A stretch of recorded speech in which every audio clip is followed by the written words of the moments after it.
प्रिय पाठकों, कुछ विशेष कारण से यह श्रृंखला कुछ दिनों के लिए रुक गई थी और पुनः आपकी सेवा में उपस्थित है और यह आशा करती है कि जिस तरह से पहले आपने इसका स्वागत किया, अभी भी उसका उसी उत्साह के साथ स्वागत करेंगे। इसको लाइक और सब्सक्राइब करेंगे। पिछली श्रृंखलाओं में हम पढ़ चुके हैं या यह जान चुके हैं कि बच्चन जी ने अपनी इस रचना में अपराह्न से लेकर के सूर्योदय तक के समय में उस समय की प्रकृति का, मानवीय भावनाओं का और संपूर्ण ऋतुओं का चित्रण किया है और उसके माध्यम से या उसी के अपनी वेदनाओं को भी, मानवीय भावनाओं को भी चित्रित किया है। वह देखते हैं कि मनुष्य अनेक इच्छाएं पालता है, अपने लक्ष्य निर्धारित करता है, उसके पीछे दौड़ता है, लेकिन उसको प्राप्त नहीं कर पाता है।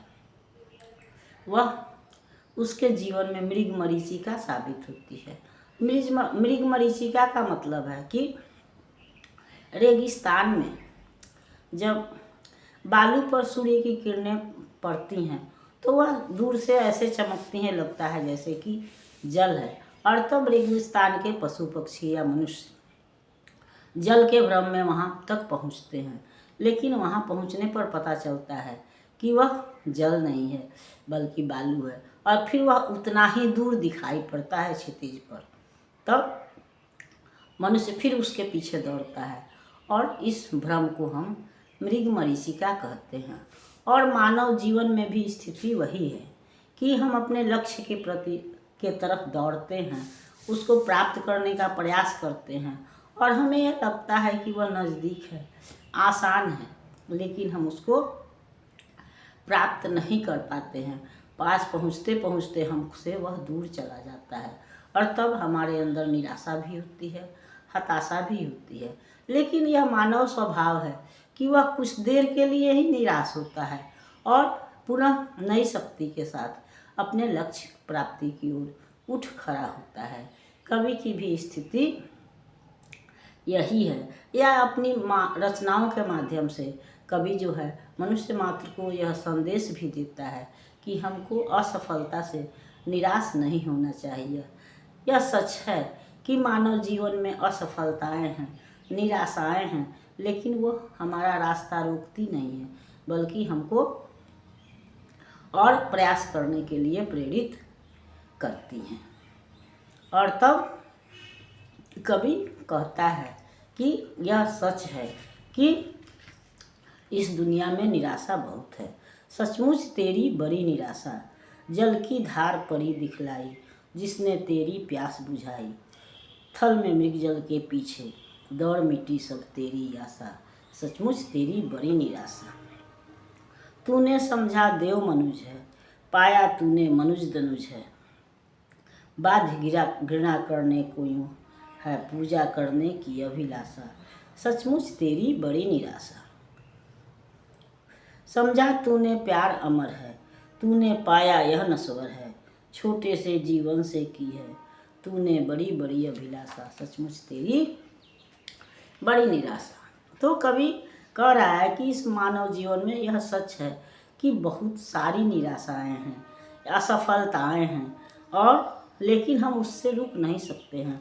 हम देखते हैं कि सामने हमारा लक्ष्य दिखाई पड़ रहा है, मृगमरीचिका की तरह। जिस तरह से मरुस्थल में जल दिखाई पड़ता है, उसी तरह से हमारा लक्ष्य जो है वह हमारे सामने है, लेकिन हम वहाँ पहुँच करके भी प्राप्त नहीं कर पाते हैं। उस लक्ष्य को देख करके प्यास बढ़ने का मतलब है कि उसको प्राप्त करने की इच्छा जो है वह बढ़ जाती है। जैसे जल सामने हो तो हमारी प्यास और तीव्र हो जाती है, तेज हो जाती है। उसी तरह लक्ष्य सामने हो तो हम उसको जल्दी से प्राप्त कर लेना चाहते हैं, लेकिन जब वह हमारे हाथ से छूट जाती है तो हमें ज़्यादा दुख होता है।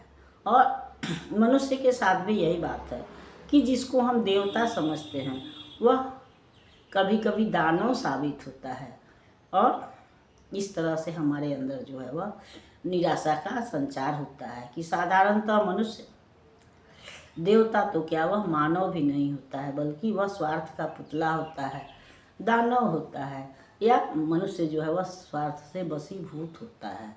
तो इससे भी हमारे अंदर जिस पर हम भरोसा करते हैं वह हमारा साथ छोड़ देता है या भरोसा तोड़ देता है।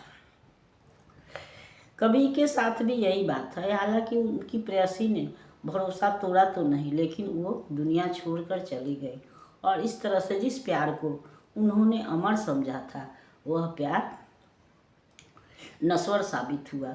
बहुत कम समय में ही उनका साथ छोड़कर चला गया, और इस तरह से उनके अंदर जो है वह निराशाओं का संचार हुआ।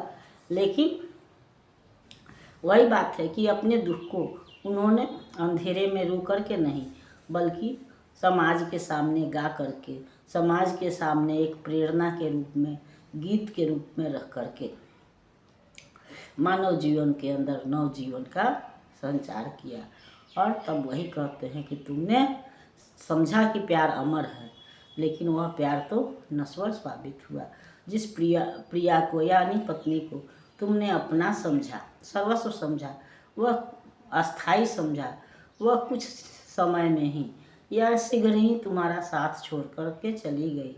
इस तरह से वह नश्वर साबित हुई। लेकिन फिर भी और यहाँ पर हम क्या है कि हम प्रकृति के हाथों या नियति के हाथों मजबूर हैं। प्रयास करना हमारा काम है, इसलिए हम प्रयास करते हैं। फल जो है, सफलता असफलता जो है, वह ईश्वर, प्रकृति या नियति द्वारा निर्धारित है। कर्तव्य करना, प्रयास करना हमारा कर्तव्य है। और कभी हमारे समक्ष इसी भावना को रखता है, और यह मानव मात्र की भावना है या मानव का स्वभाव है कि वह निराशाओं से हताश होकर के थोड़े देर के लिए रुक जरूर जाता है, लेकिन हार मानकर बैठता नहीं है, बल्कि वह पुनः प्रयास करता है, नई शक्ति के साथ अपने लक्ष्य की तरफ बढ़ता है और फिर उसको प्राप्त करता है या प्राप्त करने का प्रयत्न करता है। अगली श्रृंखला में हम अगले गीत पर विचार करेंगे। तब तक यह श्रृंखला आपको पसंद आती है तो इसको लाइक कीजिए, सब्सक्राइब कीजिए। मिलते हैं अगली श्रृंखला में, तब तक के लिए धन्यवाद।